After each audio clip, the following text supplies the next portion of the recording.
मुझे एक सीन भी ऐसा याद नहीं आ रहा है जहाँ पर हँसे नहीं। हमें मम्मी-पापा को बताना पड़ेगा और हमें एक तरीका ढूँढना पड़ेगा। तो मैंने मम्मी को स्क्रिप्ट पढ़ाई और बिल्कुल बताया नहीं था। मैं रेडी था कि what's the worst that could happen, मैं घर पे बताऊँगा, पापा मुझे बोलेंगे कि मैं तुम्हें डिसोन कर रहा हूँ, कि तुम घर से बाहर निकल जाओ, मैं उसके लिए भी रेडी था। उन सीन्स के बिना ये फ़िल्म इनकम्प्लीट होती। आज हम लोग है कास्ट के संग गर्ल्स विल बी गर्ल्स, जिसको आप एज मीरा एंड श्री के नाम से जानते हैं। तो Preeti and Keshav, how are you guys? बढ़िया। बहुत बढ़िया। सो जब आप लोग ने ये फिल्म स्टार्ट की थी गर्ल्स विल बी गर्ल्स, उससे पहले और उसके बाद आपकी लाइफ में क्या चेंजेस नजर आए? पहले आई थिंक इंडस्ट्री में जाना या फ़िल्म बनाने के बारे में सोचना, उससे थोड़ा-सा डरती थी मैं। मुझे ऐसा लगता था कि बहुत ही बड़ी दुनिया है और उधर जाने के लिए बहुत मुश्किल होगा, शायद मैं कभी कर नहीं पाऊँगी। इसलिए मैं अम, दूसरी चीज़ें पढ़ती रही। उधर तक जाने से पहले मैं सोची थी अच्छा पहले ये ख़त्म कर लेती हूँ, पहले ये पढ़ लेती हूँ, थोड़ा और पढ़ लेती हूँ, थोड़ा और सीख लेती हूँ। पर उसी दौरान ये ऑडिशन आया और ऑडिशन दिया और ऑडिशन से रिजेक्शन लेना भी काफ़ी आम बात हो गई थी कि हाँ, ठीक है, नहीं होगा। तो जब ये ऑडिशन क्रैक हुआ, तो तब थोड़ा लगा कि अच्छा ऐसा भी हो सकता है और फिर जब सेट पर पहुँचे और परफ़ॉर्म करना शुरू किया और धीरे-धीरे फिर वो एक आम बात बन गई कि अच्छा अब सेट सेट की ज़िंदगी ऐसी हो गई है। तो आई थिंक वो बदलाव था कि पहले लगता था कि ऐसा नहीं हो सकता है, फिर फ़िल्म हुई तो थोड़ा विश्वास होने लगा। और आपकी लाइफ में क्या डिफरेंस है? मेरे लिए बचपन से आई वाज़ वेरी श्योर कि एक्टर ही बनना है, बट कैसे बनूँगा, कब बनूँगा, उसकी क्लैरिटी नहीं थी। सो मैं अपने इंजीनियरिंग कॉलेज में था and that is when I came across this audition, मैंने अप्लाई किया और after the film is when I was very sure कि ओके अब यही करना है। अब मुझे पता भी है there was an opportunity, a very good opportunity that I got in hand और अभी यहाँ से आगे it's in my hands. So that confidence is what. The actor को जब पता चलता है, जैसे जब ये फिल्म आपके पास आई थी, एक इंडिपेंडेंट फिल्म के हिसाब से आपके पास आई थी, तो एक एक्टर बतौर आप लोगों को कैसा लगा? मतलब आप लोग अपनी करियर का स्टार्ट, एक डेब्यू देने जा रहे हो, एक इंडिपेंडेंट फिल्म है। बाद में आप लोगों को पता चला होगा कि इसके साथ कौन-कौन जुड़ा हुआ है, बट जब ऑडिशंस और हुआ होगा उसमें आपको एक वो हुआ। तो उस समय एज़ अ एक्टर आप लोग के मन में क्या था?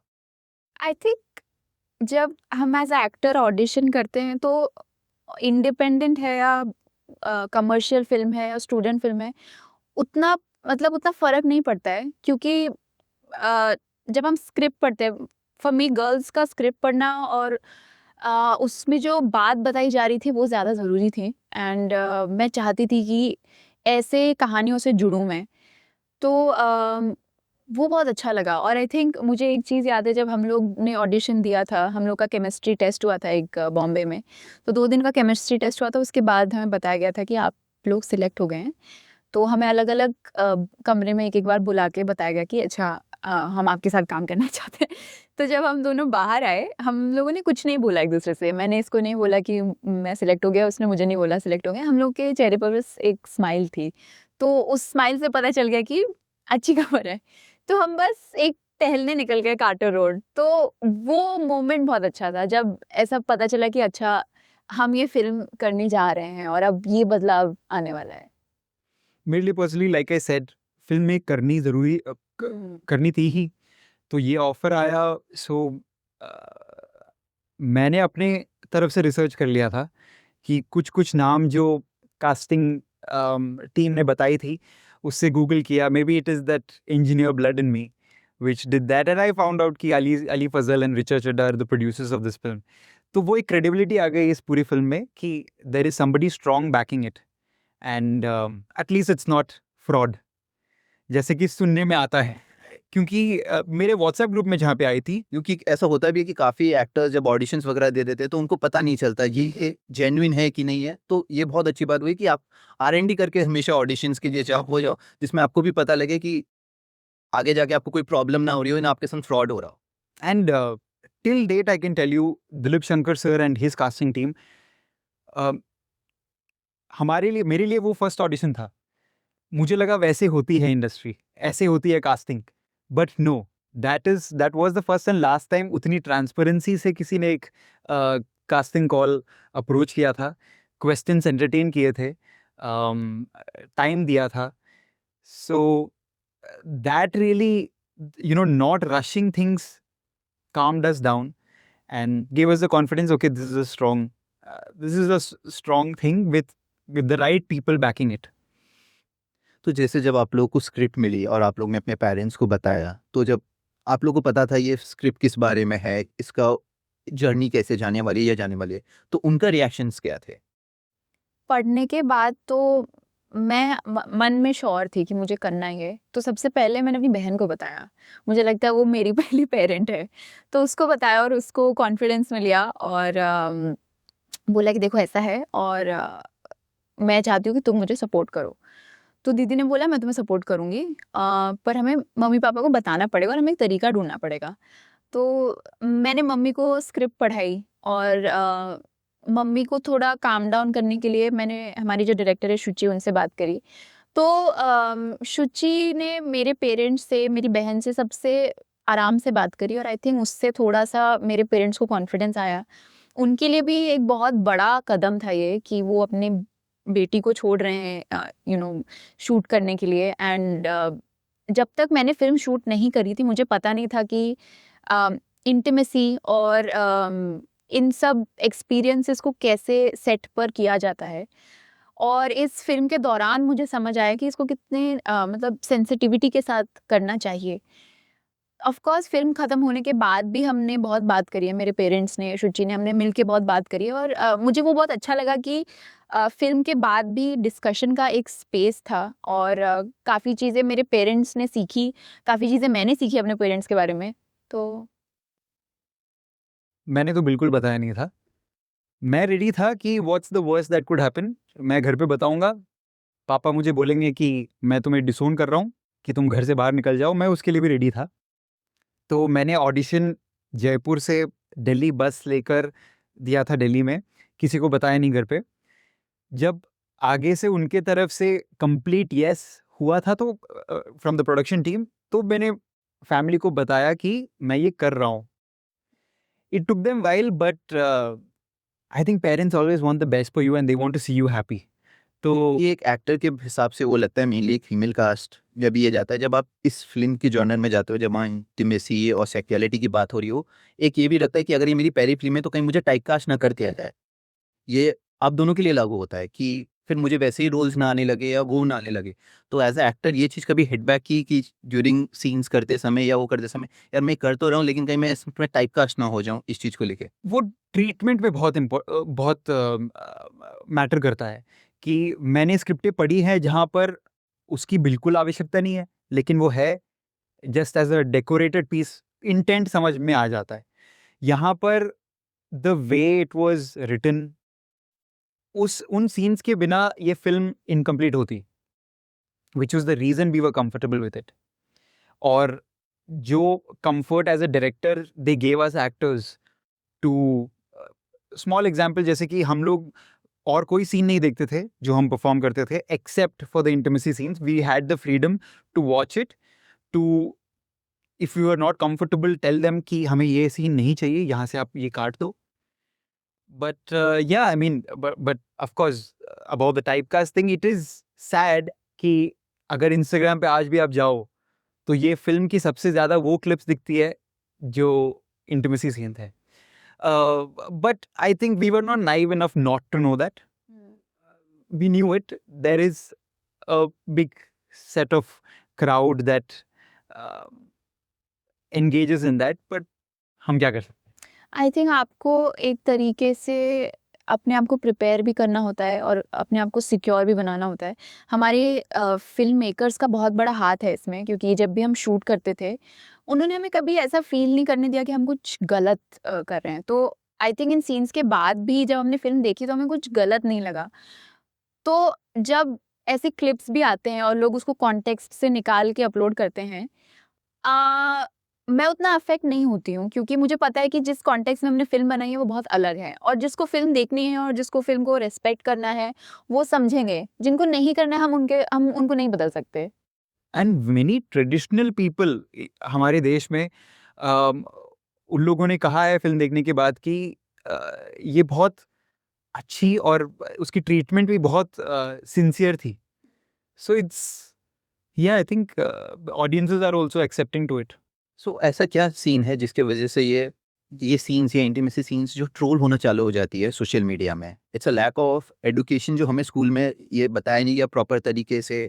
कि क्या माइंडसेट हो जाता है ऑडियंस का? इस पे आप लोगों की क्या थॉट्स है? आई थिंक फिल्म एक विजुअल मीडियम है पहली बात तो उसके इमेजेस मतलब फिल्म की पॉपुलैरिटी काफ़ी हद तक हमारे अभी के टाइम्स में, पहले तो आई थिंक लोग स्टिकर्स बनाते थे या पोस्टर्स लेकर आते थे, फिल्म को कैप्चर करने का कोई तरीका नहीं होता था, एक ही बार थिएटर में लगती थी, आप देखते थे, घर वापस आते थे टीवी पे. अभी क्या हो गया है, अभी इंस्टाग्राम आ गया है, अब सबको थोड़ी बहुत वीडियो एडिटिंग आती है, सबको अब एआई का इस्तेमाल करना आता है, तो अब सब लोग जो हैं वो किसी ना किसी तरीके से सोशल मीडिया पे एंगेज करना चाहते हैं और वहाँ से क्लिप उठा के उसको आउट ऑफ कॉन्टेक्स्ट डालते हैं. तो अभी हमारे करंट टाइम्स में ये जो मैनिपुलेशन है ये बहुत होता है. और बिल्कुल सही कहा आपने, क्योंकि एक एजुकेशन नहीं है, एक बेसिक अंडरस्टैंडिंग नहीं है कि क्या चीज़ सही है, क्या चीज़ गलत है, और उसके पहले बहुत ज़्यादा टेक्नोलॉजी बढ़ गई है. तो ये जो गैप आ गया है इसकी वजह से ऐसा हो रहा है. और शायद इस चीज़ की वजह से बहुत अच्छी बात है कि गर्ल्स विल बी गर्ल्स जैसी फिल्म बन गई, पर अभी आई थिंक आगे के टाइम पे थोड़ा-सा एक फ़ियर रहता है कि हाउ, मतलब इसको लोग किस तरीके से देखेंगे और इसको किस तरीके से मैनिपुलेट करेंगे. अपनी बात रखना और उसकी इंटेग्रिटी मेंटेन करना बहुत ज़रूरी हो जाता है. बिल्कुल, लाइक शी राइटली सेड, अभी इंस्टाग्राम पे even if there is a wardrobe malfunction of somebody, that would be the most viral content that is happening. Even in a film, the boys are, वो skirt के नीचे phone रख के photo ले रहे हैं. अभी the reason of this film's acceptance is around the world is also because of its Somehow honesty, because of its honesty. सबने देखा है ऐसे, या लोग जानते हैं किसी को जो ऐसे. इसमें करेक्ट. किसी ना किसी के फ्रेंड सर्कल में ऐसे वो हुआ ही है, तो वो ऑनेस्टी उसमें दिख जा रही है. ऑल्सो आई थिंक कहीं ना कहीं एक एम्पैथी लैक करती है, क्योंकि सोशल मीडिया जैसे कि वार्डरोब मैलफंक्शन, जब भी ऐसी चीज़ कुछ सर्कुलेट होती है तो लोग ये नहीं सोचते कि जिसके साथ ये हुआ है उनको कैसा महसूस होगा. जब तक हमारे साथ नहीं होता तब तक हम इसको डालेंगे सोशल मीडिया पे, इसका मजाक उड़ाएंगे, हमें अच्छा लग रहा है, तो वो एम्पैथी लैक करती है. I think even clip circulate करते टाइम लोग ये नहीं सोचते हैं. तो and sadly they are very hard to take it down. Yeah हाँ, हमारे जो टेक्नोलॉजी के नॉर्म्स हैं वो बिल्कुल very difficult to do that. जैसे इसमें दिखाया हुआ है कि कैसे फ्रेंड सर्कल्स वगैरह वो करती है, कि इसमें स्कूल कल्चर भी दिखाया कि हाँ अगर टीचर को भी बता दिया तो टीचर्स भी लाइक हाँ ठीक है छोड़ दो यार, इस चीज में ज़्यादा मत जाओ, वो मत जाओ. जब हमें बायोलॉजी भी पढ़ाया जाता है जिसमें रिप्रोडक्शन सिस्टम भी पढ़ाया जाता है, तो मोस्ट प्रोबेबली टीचर्स उसको क्रॉस आउट करने की कोशिश करते हैं. अभी जब हमारे टाइम में स्कूल में था तो ये जनरली होता था, उसको कट आउट करने की बहुत मैक्सिमम कोशिश की जाती थी, तो वो लैक भी उस फिल्म में दिखाई गई थी. अब जाके शायद थोड़ा ये एजुकेशन में बढ़ा है कि वो लोग समझ रहे हैं, ये कर रहे हैं, तो इस पे आपके क्या थॉट्स है?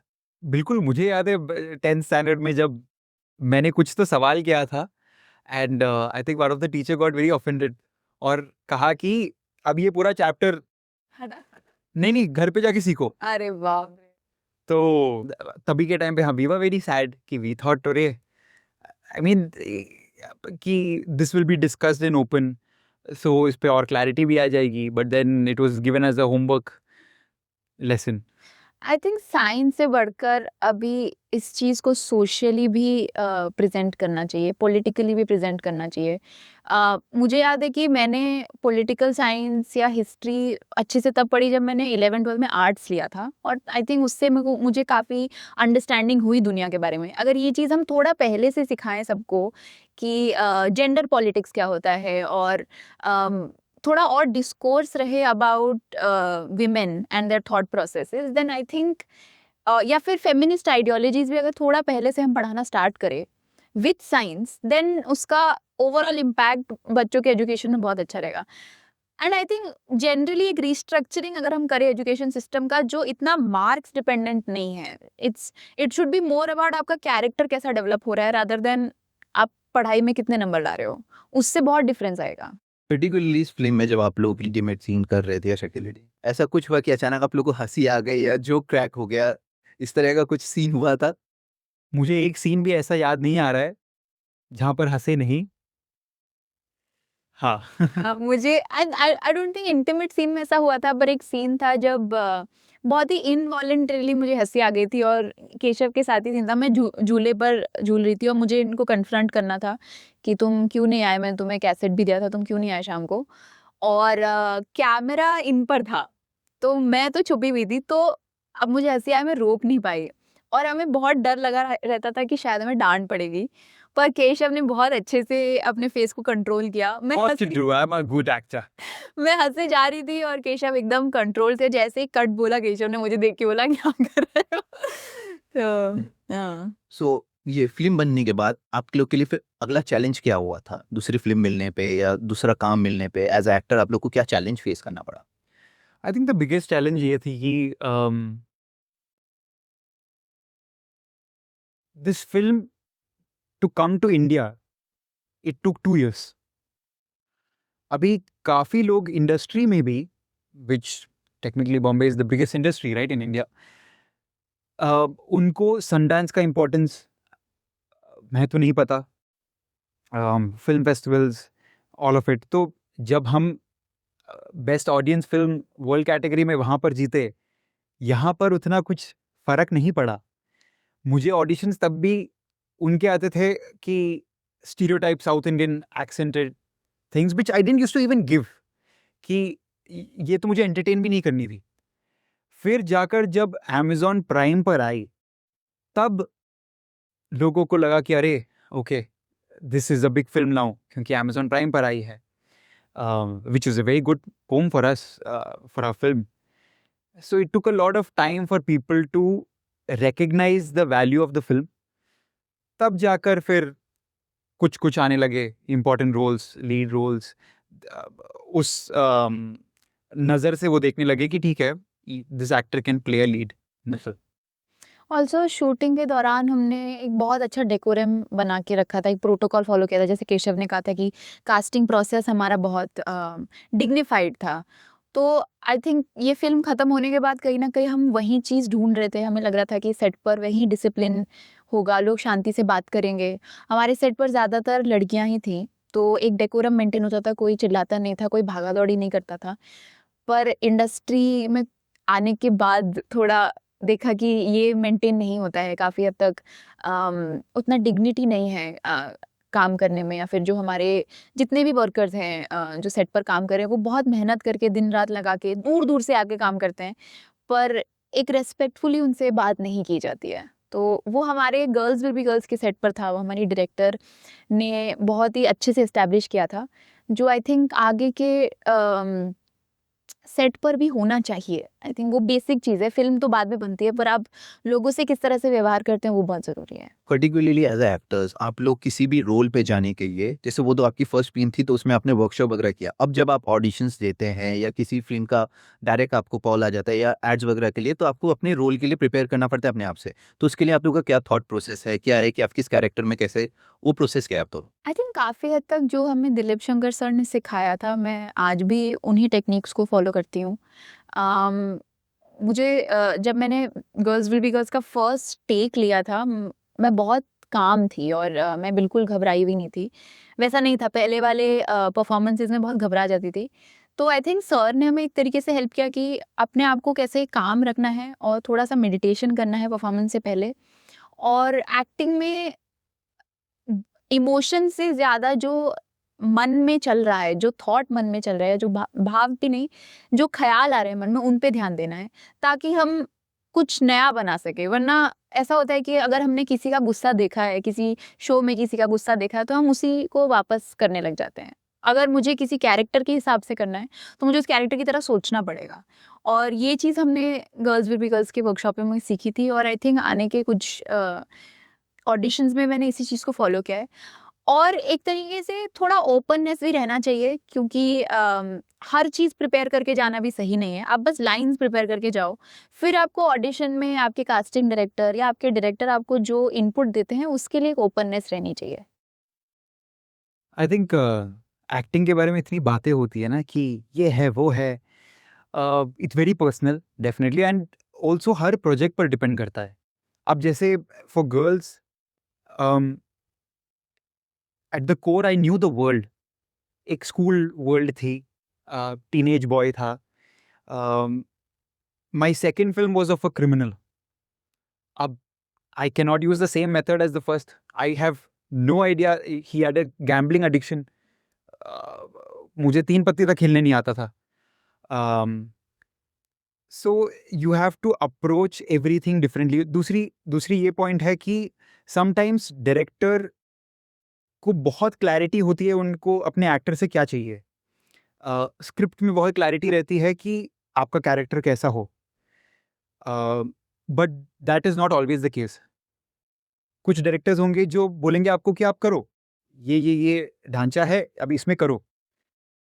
अब आप वहाँ पर एक्सपेक्ट कर रहे हो कि डायरेक्टर आपको सब कुछ बताएगा, ये ABCD E F, जैसे actually in girls will be girls किया था, वैसे हर इसमें नहीं हो पाएगा. So you have to be on your toes, like you said, learn the lines. Rest you have to be a performer and cater to what is needed, and you have to be smart enough to understand what is needed. आपको ज्यादा सुनना, like you have to listen more than react. अगर एक चीज पूछा जाए तो actor का सबसे बड़ा टूल क्या है, तो अकॉर्डिंग टू यू क्या है वो? Definitely listening is one of the key things.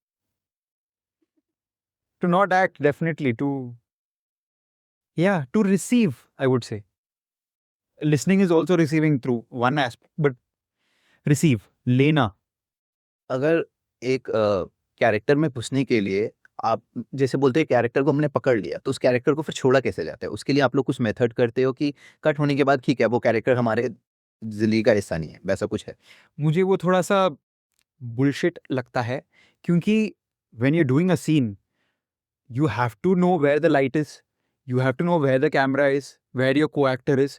इतनी टेक्निकल चीज़ों में you cannot afford to get lost into something. There needs to be an awareness. Now, the talent that we see of these legends, उनका ये है कि वो awareness भी है, पर वो एक moment में surrender भी हो रहे हैं. And that's that. I think जब रैप अप हो जाता है उसके बाद एक बहुत मायूसी आ जाती है मन में, उसी में सब कैरेक्टर भी खत्म हो जाता है. 2-3 दिन आप बस बैठे रहो, अरे शूट खत्म हो गया, उसमें रैप पार्टी का केक कटते हुए ही कैरेक्टर छूट जाता है. कैरेक्टर को काट दी. सो जैसे मीरा का जो कैरेक्टर है बहुत ही स्ट्रॉन्ग कैरेक्टर, तो उस कैरेक्टर से आपने क्या लिया? वही उसकी स्ट्रेंथ, और आई थिंक उसकी एक क्यूरियोसिटी थी, उसको चीज़ें करनी थी और उसके लिए वो कुछ भी कर सकती थी. उसने बहुत रिस्क लिए थे उसके लिए. मुझे वो चीज़ अच्छी लगी. और एक चीज़ ये अच्छी लगी कि भले ही एंड में जाके उसका दिल टूटता है, और बहुत ही मतलब she bounced back from that. Film खत्म हो जाती है, बट मुझे ऐसा लगता है कि उसके बाद वो और ग्रो करती है, और उसने एक बहुत बड़ी चीज़ सीखी है. वो उससे पूरी तरीके से हताश नहीं होती है, और उसने एक सही पहचान भी करी कि वो अपने माँ की तरफ गई और अपनी माँ को समझने की कोशिश करी. तो वो सेंसिटिविटी और वो मैच्योरिटी मुझे मीरा के बारे में बहुत अच्छी लगती है. मीरा के कैरेक्टर में कहीं हम प्रीति को देख पाते हैं? पूरी तरीके से. मीरा का फेस और प्रीति का फेस थोड़ा रिसेंबलिंग है, अगर आप ध्यान से देखें. मैंने तो जब स्क्रिप्ट पढ़ी थी तो तभी मुझे लगा था कि किसी ने शायद मेरी जीवन को बहुत ही गौर से देखा है और फिर स्क्रिप्ट लिखी है.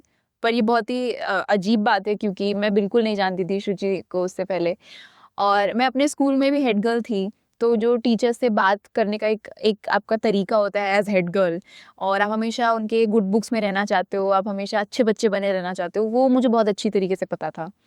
तो जब मैं मीरा का किरदार निभा रही थी और जब मैं स्कूल यूनिफॉर्म में आती थी, और हम लोग का शूट भी एकदम सुबह होता था, सुबह 4 बजे हम रेडी होते थे, तो ऐसा ही लगता था कि मैं रेडी होकर स्कूल जा रही हूँ. तो वो बहुत अच्छे से समझती थी मैं.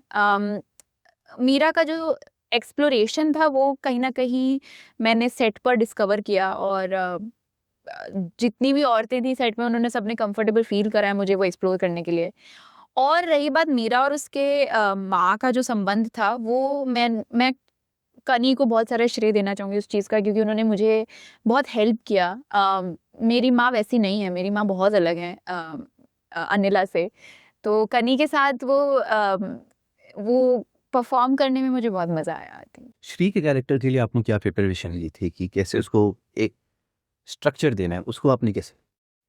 आई थिंक डिफरेंस तो यही थी कि वो तब 90s की एक स्टोरी है, so what help me was to understand कि लोग तभी कैसे कपड़े पहनते थे, क्या गाने सुनते थे, what was the pop culture तभी। तो वो सब छोटी छोटी चीज़ें, अब जैसे Shri was very much interested in astronomy, तो मैं म्यूजियम्स जाता था, used to study learn a lot just to understand कि इंस्पिरेशन कहाँ से आती है चीज़ों की। एंड बाकी nothing much, pure surrendering to the director. जैसे आप SRFTM में आपने बताया कि आपने फिल्म्स के बाद एनिमेशन किया, वो किया था, तो वहाँ से आपको सीख के स्टोरी टेलिंग और फिल्म कल्चर के बारे में क्या समझ में आया? आई थिंक फिल्म स्कूल एक बहुत ही अच्छा स्पेस क्रिएट करते हैं जहाँ पर आपको एक सपोर्ट मिलता है कि आप कुछ भी सोचो, आपका एक क्रिएटिव सॉल्यूशन रहेगा उस चीज़ के लिए। एक रूटीन होता है, आप हर दिन 6 बजे फ़िल्म देखते हैं, उसके बारे में डिस्कशन करते हैं और सिर्फ़ इंडस्ट्री वाली फ़िल्में नहीं, अपनी लैंग्वेज की फ़िल्में नहीं, आप दुनिया भर की फ़िल्में देखते हैं, अलग-अलग टाइम की फ़िल्में देखते हैं। तो वो बहुत अच्छा टाइम था मेरे लाइफ़ में और एनिमेशन स्पेसिफ़िकली एक अलग ही प्रोसेस है। उसमें हमने खूब सारी ड्राइंग्स करी हैं और लाइफ को ऑब्जर्व करने का कुछ टूल्स मिल जाते हैं आपको, जैसे कि अब मैं जहाँ जहाँ भी जाती हूँ मेरे पास एक स्केचबुक रहता है और मैं कहीं भी आई स्टार्ट टू ड्रॉ, तो आप बस ऑब्जर्व करते रहते हो लोगों को, वो क्या कर रहे हैं, कैसा उनका पोस्चर है। तो मुझे लगता है कि एक बहुत ही मतलब फिल्मों को छोड़कर भी ये एक बहुत ही अच्छा डॉक्यूमेंटेशन है कि आपने अपने दिन में आज क्या क्या देखा, आपने उसको ड्रॉ किया। तो एंड जैसे ही आप लाइफ को ऑब्जर्व करते जाएंगे वैसे ही वो आपको इन्फॉर्म करता जाएगा कि आपका एक वर्ल्ड व्यू बनेगा उससे कि इन इन जगहों पे ऐसे लोग होते हैं, ऐसे कपड़े पहनते हैं, गर्मी उन पे कैसे रिएक्ट कर रही है। तो आप जितना ऑब्जर्व करेंगे आई थिंक उतना आपका वर्ल्ड व्यू बेटर होता जाएगा। सो आफ्टर दिस कि इसके एक्टिंग के साथ भी आपको लगता है कि आप आगे जाके डायरेक्शन या राइटिंग या एनिमेशन साइड में भी अपना फोकस दोगे? बिल्कुल, मुझे बहुत सारी चीज़ें करना पसंद है और आई थिंक ज़रूरी भी है क्योंकि लाइफ बहुत अनसर्टन है और हमें पैंडेमिक में पता चला कि आप जिस डायरेक्शन में जा रहे हो शायद आपका डायरेक्शन चेंज हो जाए। तो इट्स ज़रूरी है कि आप बहुत सारी चीज़ों को सीखें, जितना आप सीख सके लाइफ में उतना अच्छा है। कभी म्यूज़िक में इंटरेस्ट लें या कभी जर्नलिज्म में इंटरेस्ट लें या कभी स्पोर्ट्स में इंटरेस्ट लें, ताकि जब कुछ ना काम करे तो आपके पास एक और चीज़ रहे जिससे आपने कुछ सीखा और आप आगे बढ़ सकें। तो आई थिंक फिल्म बनाना तो बिल्कुल चाहूँगी मैं और लेट्स सी। जैसे आपका भी एक बैक स्टोरी है, या आप कॉर्पोरेट में थे, IMB टाइटल में थे आप, तो वो वहाँ से फिर फिल्म में आना, वो कल्चर और इस कल्चर में आपने क्या डिफरेंस फेस किया और क्या चैलेंज? नहीं, मैं टेक्निकली कॉर्पोरेट में नहीं था। आई वाज मैं अपनी कंप्यूटर साइंस इंजीनियरिंग कर रहा था एंड इंजीनियरिंग में 2 इंटर्नशिप्स करने पड़ते हैं, 3rd ईयर में और 4th ईयर में। सो 3rd ईयर में मैंने IBM में इंटर्नशिप की थी पुणे में 4 महीने और टाइटन में मैंने किया था अपने 4th ईयर में फॉर 6 मंथ्स और ये गर्ल्स की शूटिंग के बाद थी। शूटिंग के बाद थी टाइटन वाली जो internship. What I learned from it is that एक आई थिंक इंजीनियर्स को हम लोग बहुत जुगाड़ू होते हैं। I think the main thing that I learn from engineering is कि जुगाड़ कैसे करना है। फिर ऑल्सो आपकी पर्सपेक्टिव थोड़ी बदल जाती है कि काफ़ी लोग मैंने देखा है इस इंडस्ट्री में भी जब आते हैं वो प्योरली पैशन कि बहुत एक डिल्यूजनल होकर आते हैं कि ये इंडस्ट्री है, नहीं समझ पाते कि बेसिकली ये चलती है ऑन सक्सेस। हमारी फिल्म से भी मुझे ये सबसे बड़ी सीख ये थी कि when people like Ali Fazal and Richa Chadda back it, it becomes powerful. You need somebody that's strong from the mainstream area to lift these stories and give it to a platform. तो वो एक सीख मिली और शायद मेरे ये engineering background की वजह से अ, इसकी बिजनेस साइड पे मुझे बहुत I was very fascinated to understand more about it. तो उसके बारे में बहुत कुछ सीख चुका हूँ, बहुत कुछ सीख रहा हूँ। या तो बिसाइड एक्टिंग आपने सोचा है कि या कॉर्पोरेट साइड या प्रोडक्शन साइड में भी आप कभी इसको आगे बढ़ाएंगे? 100% I want to be a producer in the future, but actor producer. Deep so जो अभी नए एक्टर्स हैं जो अपने स्ट्रगल फेस कर रहे हैं, जो फिल्म्स के लिए ऑडिशंस दे रहे हैं, वो दे रहे हैं, उनके लिए आप क्या सलाह दें? मैं मानता हूँ कि मैं कोई पोजीशन में नहीं हूँ सलाह देने की, लेकिन आई थिंक इतने लोग मिलते हैं मुझे भी जो जिनकी प्लान या स्ट्रैटेजी ये है अपने करियर को लेके कि मैं इस कैफ़े में जाऊँगा, इस कैफ़े में कास्टिंग वाले लोग होंगे, असिस्टेंट्स, इंटर्न्स, मैं इनसे नेटवर्क करूँगा और मेरा करियर बन जाएगा। आपने सब कुछ किसी और के हाथ में दे दिया है और ये ये कितना रैंडम है टेक्निकली कि कोई और मुझे कॉल करेगा, ऑडिशन देगा, फिर मुझे उस रोल जो भी रोल हो वो डिफाइन करेगी मेरी career. So I think not to do that कि बहुत कन्वीनियंटली सब कुछ किसी और के हाथ में दे देना, but understand the business, know your film, know the industry, history, film history जानो। Like she said, जो film schools में होती है, जो exposure to world cinema and different films, वो आप घर पे बैठकर भी कर सकते हो अभी in today's time. Do that and theater कर सकते हो आप। Even now when I'm not shooting, I try to do theater. I'm doing a play. So I think that really helps in keeping your craft alive, understanding the business. आप अगर आपको कोई opportunity मिल जाती है कि आप किसी के कोई इंडस्ट्री के दिग्गज के सामने आप आ जाओ, तो आप उनसे आपको बात करनी आनी चाहिए। So making yourself presentable. Imagine you meet a director but you have not seen any of his films, आप उनको पहचानेंगे भी नहीं, तो you are losing out opportunities there. I think actors या न्यू कमर्स या जो भी इंडस्ट्री में काम करना चाहते हैं उनके लिए बहुत एडवाइस है। मैं उनके परिवार वालों को बस ये बोलना चाहूँगी कि आप उन्हें प्लीज़ सपोर्ट करें, क्योंकि इंडस्ट्री में सरवाइव करना अकेले बहुत मुश्किल है। तो आई थिंक मैं ये फ़िल्म इसीलिए कर पाई क्योंकि उस दिन मैंने अपनी बहन को कॉल किया और मेरे पेरेंट्स ने एक ट्रस्ट दिखाया। आज भी कभी मुझे अगर निराश महसूस होता है तो मैं अपने पेरेंट्स को कॉल कर सकती हूँ।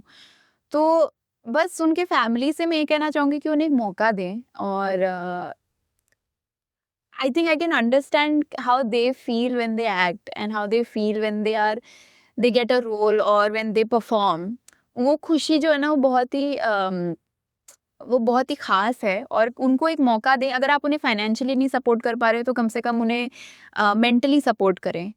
हाँ, बिल्कुल, बिल्कुल, वो सपोर्ट बहुत ज़रूरी है। आज के दौर में जैसे ऑडियंस ने इंडिपेंडेंट फिल्म और मेन स्ट्रीम फिल्म को अलग अलग रखा हुआ है, कि आप एज अ एक्टर इसको किस तरीके से देखते हैं कि ये जैसे मेन स्ट्रीम फिल्म को वो लोग एंटरटेनमेंट बतौर देखते हैं, इंडिपेंडेंट फिल्म को वो लोग डायरेक्टली सोचते हैं हाई टी के फेस्टिवल की तरह। तो जो नए एक्टर्स हैं उनको आप इस चीज़ से रिलेटेड क्या बोलना चाहेंगे, एंड प्लस आप लोग ने क्या इस चीज़ को एक्सप्लोर किया है? आई थिंक फिल्म होती है और उसको इंडिपेंडेंट और कमर्शियल कुछ नंबर्स बनाते हैं, और हमें बिल्कुल एज एक्टर्स तो हमें उन नंबर्स पे बिल्कुल ध्यान नहीं देना चाहिए। हमें सबसे ऊपर स्क्रिप्ट को रखना चाहिए और जिन लोगों के साथ हम काम कर रहे हैं उसको रखना चाहिए। और अगर फिल्म एग्जिस्ट कर रही है वही बहुत बड़ी बात है। एंड जितना हमारा फिल्म हिस्ट्री रहा है, जो अच्छी फिल्में होती हैं उनको उस टाइम पे अगर कोई नहीं देख रहा है तो आने के कुछ सालों में लोग ज़रूर देखेंगे। तो फिल्म का एग्जिस्ट करना, फिल्म का बनना बहुत ज़रूरी है, भले वो इंडिपेंडेंट हो या कमर्शियल हो। आजकल बहुत सारे आर्टिकल्स आते हैं जिसमें हमें बताया जाता है कि फिल्म बॉक्स ऑफिस हिट कर गई है, फिल्म ने इतने पैसे कमा लिए हैं। आई थिंक उनका एक आर्टिस्ट पे कोई इम्पैक्ट नहीं पड़ना चाहिए। आर्टिस्ट का काम नहीं होता है बॉक्स ऑफिस नंबर्स देखना या कितने लोग जा रहे हैं वो फिल्म देखना। आर्टिस्ट का काम होता है कि आपको सीखना है और आपको काम करते रहना है। तो अब इंडिपेंडेंट फिल्म हो, कमर्शियल फिल्म हो, स्टूडेंट फिल्म हो, आपका दोस्त बना रहा हो फिल्म, आप उसमें पार्टिसिपेट करें। जिस कैपेसिटी में आप करना चाहते हो उस कैपेसिटी में करें और फिल्म को एग्जिस्ट करवाएं। हम खाली उसको लेके एक बैकलॉग करके नहीं बैठ सकते कि नहीं यार ये इंडिपेंडेंट सिनेमा या कमर्शियल है या स्टूडेंट फिल्म है, उसका एक जर्नी कहीं पे भी जा सकती है। जैसे आपकी फिल्म सनडांस में गई और वहाँ अवार्ड जीती, फिर उस अवार्ड के बाद आप लोगों का मीन्स थॉट प्रोसेस क्या था जब आप लोगों को पता चला आपकी फिल्म जीती है, तो वो क्या था माइंड में? आई थिंक जब हम फिल्म बना रहे थे हम पहली बात हम आई थिंक सब लोग सेट पे बहुत खुश थे कि वो इस पे काम कर रहे हैं, और हमारे लिए सनडांस में सिलेक्ट होना ही एक बहुत बड़ी बात थी। फिर हम जब सनडांस गए और हमने पहली बार फिल्म देखी, आई थिंक तब ऐसा लगा कि तब वो एक विक्ट्री जैसा महसूस हुआ। और फिर सनडांस में जब हम बाहर निकले और फिर लोग फिल्म के बारे में आगे के कुछ दिनों में और बात करने लग गए, तब हमें थोड़ा थोड़ा सिंक इन हुआ कि अच्छा लोगों को भी अच्छी लग रही है। जो हमने महसूस किया वो लोगों ने भी काफ़ी हद तक महसूस किया है। तो उसी में विक्ट्री मिली, एंड जब इवेंचुअली अवार्ड्स भी मिले तब थोड़ा और वैलिडेशन मिला। फिर फिल्म ने काफ़ी हद तक काफ़ी फेस्टिवल्स में ट्रैवल किया। बिल्कुल खुशी हुई, और फिर इवेंचुअली हम चाहते थे इंडिया में कहीं ना कहीं किसी तरीके से पहुंचे। फिर मामी फेस्टिवल में हमारा प्रीमियर हुआ। हम बहुत देर से वेट कर रहे थे कि इंडिया में आए फिल्म, और मामी में लाइनें लगी हुई थी, झगड़े हो रहे थे फिल्म किसी तरीके से लोग देख पाए।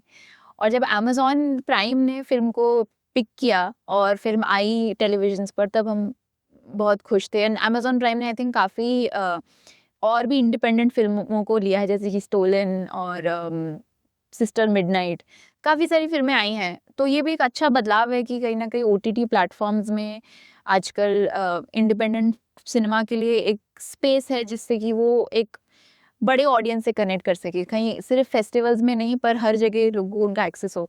और पिछले साल तो आई थिंक थिएट्रिकल डिस्ट्रीब्यूशन भी हुआ है, साबर बोंडा, द फेबल, और काफ़ी सारी ऐसी फिल्में हैं जो थिएटर में भी आई हैं। आई होप ये एक पॉजिटिव प्रेसिडेंट सेट करे कि जो भी फिल्में बन रही हैं, इंडिपेंडेंट फिल्में बन रही हैं, वो एक प्लेटफॉर्म तक आ पाएँ। मेरे लिए पर्सनली सनडांस में of course awards are a big thing, right? It's एक बहुत बड़ी वैलिडेशन होती है। लेकिन मेरे लिए पर्सनली इट इज़ ऑलवेज एक थिएटर को फिल्ड अप देखना। तो मुझे अभी भी याद है the Egyptian theatre at Sundance, जहाँ पे प्रीमियर हुई थी। तो वो पूरी जो लाइन बाहर थी, पूरा filled up auditorium, filled up theatre. Same at MAMI की हाउसफुल हो गया था, फिर भी लोग वेट कर रहे थे कि अगला शो, एक और शो ऐड कर दो। So that is much more memorable for me personally. या thank you Preeti and Keshav for giving your time, और आपने ये थॉट प्रोसेस अपना लिया, आपने शेयर किया रिफ के साथ। Thank you very much.